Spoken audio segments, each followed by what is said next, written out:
Unang-una pakikwentong ano ba itong mga sinabi ni Senator Robin sa isang pahayag at, bakit, you felt compelled to respond to it? Una sa lahat, Sir Christian, 'no, para sa akin si Senator Robin Padilla is a very good, supporter ng Armed Forces of the Philippines and the Philippine Coast Guard. And the reason why I decided to respond, 'no, kasi nga gaya ng sinabi mo kanina, Sir Christian, we know Senator Robin, was the number one senator noong 2022. So you can just imagine ilang Pilipino ang naniniwala sa kanya, ilang Pilipino ang, sumusunod sa lahat ng sinasabi niya, 'no. So, para sa akin, it is my responsibility, to correct some of the things that he raised, 'no. Una sa lahat, sinabi niya, wala daw tayong makukuha sa pakikipag-away sa China. So, we have to correct that. Una sa lahat, hindi natin inaaway ang China, 'no. The escalation that is happening in the West Philippine Sea, hindi natin gawa ito. We are just a victim of Chinese bullying. Secondly, Mm, sinabi niya na magkaroon ng puwang dapat na kausapin natin ang China pagdating sa usapin ng, West Philippine Sea. Well, President Bongbong Marcos has been mentioning this, 'no. Diplomacy remains to be our priority in settling our differences pagdating sa issue ng West Philippine Sea. And then sinabi niya rin ng trade, economic, if impact daw ng ganitong issue sa West Philippine Sea. Kaya we have to respond by saying na China pa rin ang number one natin, 'no, na, partner natin sa trade pagdating sa exporting. Importing. And then ang, China ay, lead importer din ng ating mga tumatanggap din ng, ating mga produkto. So, in terms of trade, maayos din ang ating, economic relationship sa isa't isa. And then clarify niya rin ang issue ng teritoryo at exclusive economic zone. yeah. This is already very clear, 'no? Ang, 2016 Orbital Award has clarified that the Chinese claim of the Nine Dash Line was already invalidated. So, yung, vision niya rin na sinabi niyang sana dumating ang panahon na mga Pilipino malayong makakapangisda, hindi water cannon. Pareho naman tayo lahat ng aspiration na 'yan, 'no? We want that to happen. But to say na nangyayari itong lahat ng 'to dahil may pag-aaway, hindi natin kinakausap ang China, etong dalawang argument na 'to is not correct, 'no? The Chinese government is the aggressor. Secondly, the diplomacy, we are always open to discussion. As a matter of fact, andiyan naman ang DFA, nakikipag-usap sa China. So, all of those things na binanggit niya, ginagawa naman natin, except lang doon sa pakikipag-away sa China. Mm. Yun nga, kasi nung pinakinggan ko rin yung, pahayag ni Senator Robin, I don't know bakit, nagsalita siya about this 'no. And, there are certain things that needed to be, put in the right perspective. Ire-reserve ko muna yung comment ko 'no, bagong taon medyo behave muna tayo ngayon, medyo diplomatic muna. Siguro for the next 5 minutes at least on my part 'no. Pero ang tanong ko sa inyo Commodore, what do you think the senator is not getting right dito sa kanyang analysis sa West Philippine Sea at saka dito sa pambubuli ng China?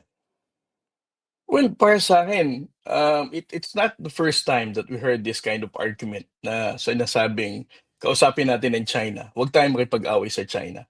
I think 'yan yung pinakamalaking mali sa, kung masasabi nating nuancing, 'no, ng argument na ganyan.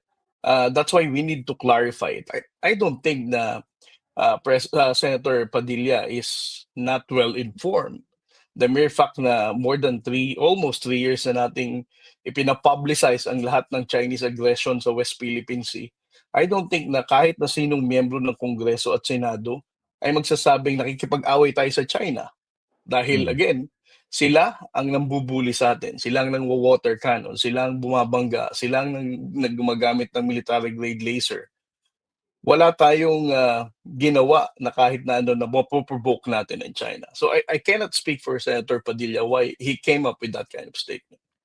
Pero hindi ko masyado maintindihan 'no, 'pag sinasabi niyang walang mapapala sa pakikipag-away, yun nga yung unang-una dapat i-correct, which you did 'no, yung pakikipag-away. Sino ba maliwanag na nang-aaway dito?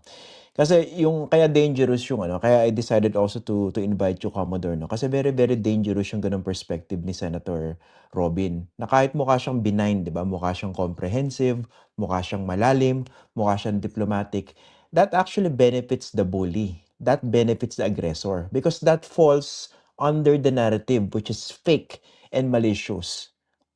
coming from China. Hindi po ba? 'Di ba 'pag sinasabi, kayo yun ang ano, nakikipag-away dito, eh. 'Pag nakapag-away parang ano, merong aggression on the part of the Philippines, eh.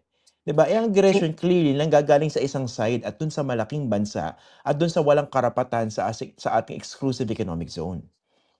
Ang nakakalungkot pa diyan, Sir Christian, if you're going to read the comments ng mga totoong tao, hindi trolls, magiging assessment nila, kaya yung sinabi mo parang maniniwala sila na kaya pala nagkakagulo sa West Philippine Sea kasi nang-aaway tayo, eh, 'di ba? I Hmm, mean, that's the danger of that narrative. If we're not going to call that out, ang mga followers ni Senator Robin Padilla will think na wala tayong ginagawang pakikipag-usap, hindi tayo open sa diplomasya, close-minded tayo, tayong mainit ang ulo. Samantalang, a few weeks back, ang mga Pilipinong mangingisda ang na-water cannon. Sila yeah. mismo ang na-injured, sila mismo ang nasiraan ng bangka.